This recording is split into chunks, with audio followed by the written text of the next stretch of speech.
안녕하세요. 책사입니다. 우리의 옛이야기 시작하겠습니다. 옛날에 명나라와 조선을 오가는 역관이 있었다. 내가 내 죄를 인정하다니 두 말은 없겠다만 그 죄가 적지 않으니 차명을 면치 못하리라. 이호성 장군은 아직도 화가 가시지 않은 얼굴이었다. 요동도통은 차마 고개를 들지 못하고 눈물만 흘렸다. 비록 전쟁은 끝났으나 군량미를 사사로이 전용했으니 죽음을 면할 길이 없다는 것을 알고 있었다. 요동도통은 마음을 비우고 죽음을 각오하고 있었다. 그러나 요동도통의 세 아들은 아버지의 죽음을 차마 그냥 두고 볼 수가 없어 아버지를 구하고자 한자리에 모였다. 그들은 궁리의 궁리를 거듭해 보았지만 좀처럼 묘책이 떠오르지 않아 멍하니 앉아있는데 문득 막내가 말했다. 형님, 일전해 드리니 장군께서 조선에서 온 젊은 역관을 무척 신임하고 있다고 합니다. 그 역관을 찾아가 장군에게 말 잘해달라고 부탁해보는 것이 어떨까요? 그리하여 삼형제는 지푸라기라도 잡는 심정으로 김역관을 찾아갔다. 조선인 김역관은 이호성이 임진왜란 때 명예 온군을 이끌어 왔을 때 나라에서 파견한 여러 통역관 중 한 사람이었다. 김역관은 인물도 훤칠한 데다 통역은 물론 여러 방면에 재주가 뛰어난 젊은이였다. 이런 김역관이 마음에 들었던 이호성은 그를 자주 부르며 친히 대하더니 명나라에 들어올 때 데리고 왔다. 김역관은 요동도통의 아들 삼형제가 다짜고짜 자신에게 매달리자 난처했다. 그러나 아버지를 살리고자 애쓰는 아들들을 보니 고향에 계시는 부모님이 생각나 치근한 마음이 들었다. 제가 무슨 힘이 있어 장군이 하시는 일을 맡겠습니까마는 언제 기회 보아 말씀드려보지요. 김역관은 그렇게 말하고 아들들을 돌려보냈다. 며칠 후 그는 이호성 장군을 찾아뵌 자리에서 요동도통의 사정을 얘기하며 그의 죄를 용서해 줄 것을 부탁했다. 이호성은 김역관이 자신에게 처음 부탁하는 것이라 쉽게 거절 못하고 마침내 승낙했다. 요동도통이 무사히 풀려나자 그의 아들 삼형제는 금은보화를 챙겨들고 김역관을 찾아왔다. 고맙습니다. 아버지를 살려주신 은혜 어찌 이것으로 다 갚겠습니까만 저희 작은 정성이오니 받아주십시오. 아닙니다. 이렇게 된 것은 당신들의 효성이 지극하기 때문입니다. 그러니 그냥 가져가십시오. 그럴 수는 없습니다. 아버지의 목숨을 살려주셨는데 어찌 저희가 그냥 있을 수 있단 말입니까? 이것이 싫다 하시면 대인께서 벼슬을 하실 수 있도록 추천해 올릴 수 있습니다. 삼형제는 김역관이 선물을 거절하자 다른 제의를 했다. 아니된 말씀입니다.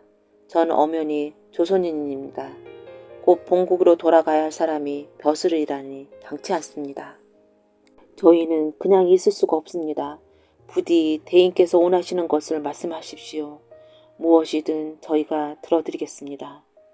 삼형제는 김역관에게 엎드려 말했다.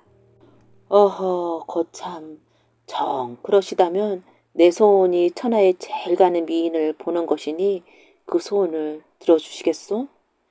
김역관은 별 생각 없이 농담처럼 말했다. 그러나 삼형제는 그것을 진담으로 받아들이고 고개를 끄덕이며 돌아갔다. 며칠 후 삼형제가 다시 김역관을 찾아왔다. 오늘 공사가 없으시면 저희가 대인을 모실까 합니다. 마침 일을 끝내고 오는 길이니 달리 할 일은 없습니다. 하온데 무슨 일인지? 김역관은 의아해서 물었다. 그거 잘 됐습니다. 그럼 함께 가시지요. 삼형제는 김역관을 대답할 겨를도 없이 자리에서 일어섰다. 김역관은 삼형제의 손에 이끌다시피 그들의 집으로 함께 갔다. 삼형제의 집은 고대 광실에 맘먹을 만큼 화려하고 으리으리했다. 그들은 그 집에서 가장 큰 방으로 김역관을 모셨다. 잠시만 기다려 주십시오. 삼형제가 나간 뒤 화려한 옷차림에 미인들이 주한상을 들고 들어왔다. 김역관은 어안이 봉봉해졌다. 미인들은 김역관 곁에 앉아 안마도 해주고 술도 따라주며 시중을 들었다. 그러나 김역관은 차마 술잔도 들지 못하고 있다가 자리에서 일어났다. 네, 이러다 잘못하여 실수하면 큰일이지. 김역관은 그만 그곳을 떠나야겠다고 마음을 굳혔다. 김역관이 방을 나가려는데 삼형제가 다시 들어왔다. 아니, 어디를 가십니까? 삼형제가 놀라 물었다. 예, 이만 가볼까 해서. 김효과는 더듬거리며 말을 맺지 못했다. 아니들 말씀입니다. 천하 제일 미녀를 보셔야지요. 이제 곧 올 것이니 자리에 앉으시지요. 삼형제는 김효관의 팔을 이끌고 자리에 앉혔다. 이윽고 문이 열리더니 조금 전보다 훨씬 더 아름다운 미희들이 들어왔다. 김효관은 눈이 휘둥그러졌다. 특히 미희들 가운데 서 있는 여인은 정녕 천하절색이었다. 저 여인은 진정 사람이란 말인가. 한 차례 연회가 끝난 뒤 삼형제는 다른 여인들은 모두 물러가게 하고 그 여인만 남도록 했다. 이 여인이야말로 천하절색이지요. 부디 이 여인과 좋은 인연을 맺으십시오. 삼형제는 공손히 말하고 자리에서 일어났다. 아니, 아닙니다. 전 미인을 한번 보고자 했지 그런 뜻이. 김효과는 당황해서 삼형제를 잡으며 말했다. 거절하지 마십시오. 저희가 이 여인을 모시고 오는 데는 적지 않은 비용과 노력이 들었습니다. 이 여인은 운남국 공주이십니다. 일전에 운남국 온수를 저희가 갚아준 적이 있어 이렇게 귀하신 분을 어렵게나마 모시고 올 수 있었습니다. 큰아들이 말했다. 공주께서도 이곳까지 오시기 쉽지 않았을 것입니다. 만약 선생님께서 이렇게 가신다면 오히려 공주를 욕보이는 것이 되며 저희 또한 운남국에 얼굴을 둘 수가 없게 됩니다.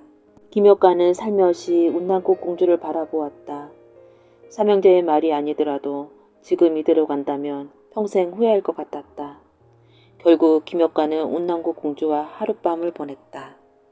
다음 날 아침 식사하는 자리에서 삼형제 중 맏아들이 김효관에게 말했다.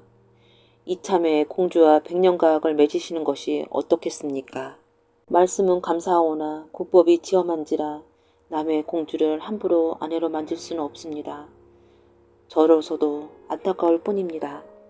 김효과는 허심탄회하게 말했지만 속으로는 정녕 안타까웠다. 그도 그렇군요. 그렇다면 어차피 선생님께서는 이곳에 자주 드나들 것이니 아예 이곳에 집을 마련해 공주를 지내게 하시고 이곳에 올 때마다 함께 지내시면 어떻겠습니까? 집은 저희가 마련해 드리겠습니다. 김효과는 삼형제의 제의를 흔쾌히 받아들였다. 그 후 김효과는 조선과 명나라를 자주 오가며 명예에 머물 때에는 운남국 공주와 함께 지냈다. 그리고 조선에서는 아예 부인을 두지 않았다. 세월이 흘러 김효관과 운남국 공주 사이에 많은 자식이 생겨나게 되었고 김효관은 명나라에 귀화하여 행복한 삶을 꾸렸다.